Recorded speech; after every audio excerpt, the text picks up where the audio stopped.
2025 at mamaya i-welcome na natin ang 2026. UH Barkada, cheers ulit tayo.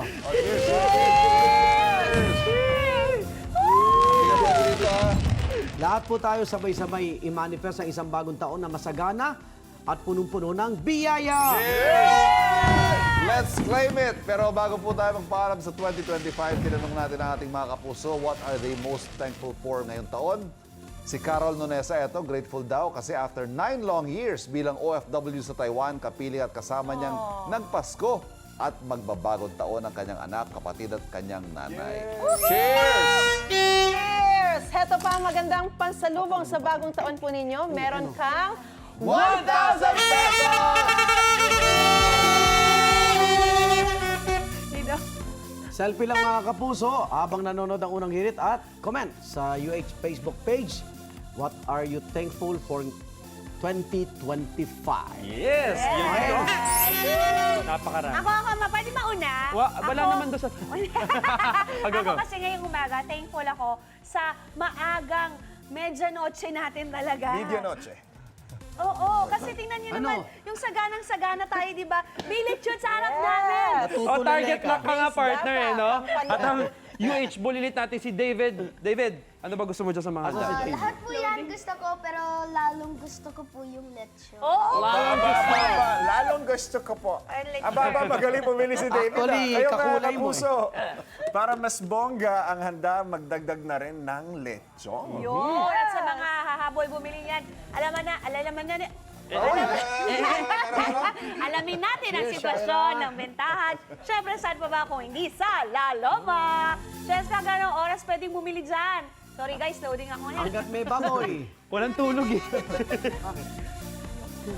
Ayan, sa mga gusto pang humabol for today, open sila till 10 p.m. today. Kaya ano pang hinihintay nyo, humabol na kayo sa mga order ninyo bago pa magbagong taon. Dahil mga kapuso, nako, Happy New Year! Ilang oras na lang at 2026 na. At ano ba ang best na handaan para sa ating bisperasang medianoche? Lechon! Kita nyo naman ang mga lechon natin dito. Nako mga kapuso, 12 p.m. pa lang daw of yesterday. Talagang naghahanda na sila at marami na talaga silang niluluto dito at hinahandang lechon. Kaya naman this morning, to learn more about sa ating mga lechon this morning, makakasama natin ang isa sa mga owners, si Ma'am Eva.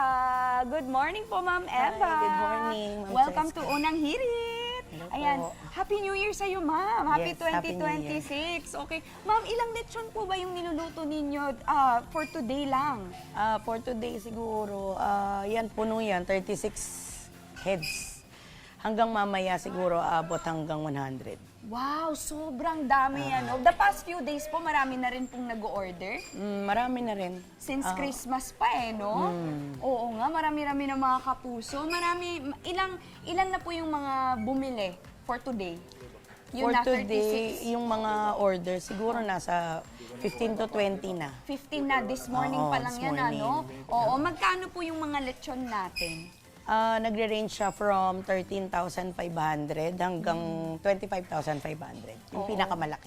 Oh, so affordable na rin talaga siya, ma'am. Tsaka meron tong ano, 'di ba, yung para sa mga budget friendly on a tight budget. Yes, meron naman kaming per kilo, 1.6 per kilo. Tsaka meron din kami mga lechon ulo, tsaka lechon belly. Oh, wow. Oh, at meron din tayong mga customers, ma'am, 'di ba, na gusto nila yung pagdating sa kanilang naka-chop na, meron rin gusto nilang buo para kitang-kita talaga sa handaan. Do you also offer ba, ma'am, yung mga naka-chop na? Pwede naman din ipapachop nila yung mga lechon na binili nila. Pero kasi ang pinapayo namin sa kanila, kung hindi naman kakainin agad, wag lahat chachapin.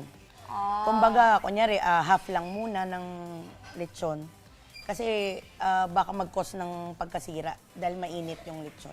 Correct. So, dapat pagdating din sa kanila, ano ba yung kailangan nilang gawin para hindi Hindi, agad kailangan masira? kasi yun, ililipat na nila ng lalagyanan kasi yung lechon kasi pag nahalo siya sa pinaka-sauce, pwedeng mapanis. Mapanis na agad. So, yan yung tip natin para sa bagong taon, para sa ating mga lechon, para tumagal pa ang buhay ng lifespan ng ating mga lechon, ano? Imbitahan nyo naman po, ma'am, ang ating mga kapuso, kung till what time sila dito makavisit para mag-order. Open naman po kami hanggang mamayang 11 or bago mag 12 noon. Ay, 12 midnight. Ayan. Ayun. Oo, dito lang yan sa lechonan, sa isang sikat na lechonan dito sa Alaloma, ang Philippine capital of lechon, mga kapuso. Kaya naman mamaya-maya marami pa tayong pag-uusapan about lechon, mga kapuso, this New Year. Kaya naman tutok lang sa inyong Pambansang Morning Show kung saan laging una ka, unang hirit! Happy New Year, mga kapuso! Happy New Year! Okay. Hold. Sa mga habol pa ng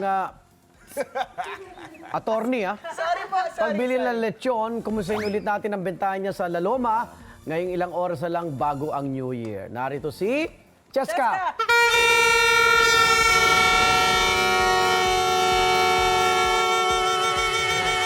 Yan, mga kapuso, nandito pa rin ako ngayon sa Lechon Capital of the Philippines, Laloma. At kita nyo naman, ang dami na talagang tao na nakapila at pinagkakaabalahan ng mga lechon natin for this New Year dahil ilang oras na lang, 2026 na, mga kapuso. Nako, it's not yet too late dahil pwede pa kayong humabol dito para bumili ng lechon at pumila.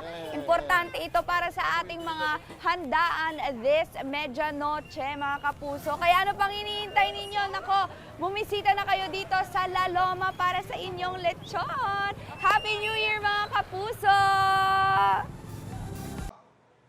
Ikaw, hindi ka pa nakasubscribe sa GMA Public Affairs YouTube channel? Bakit?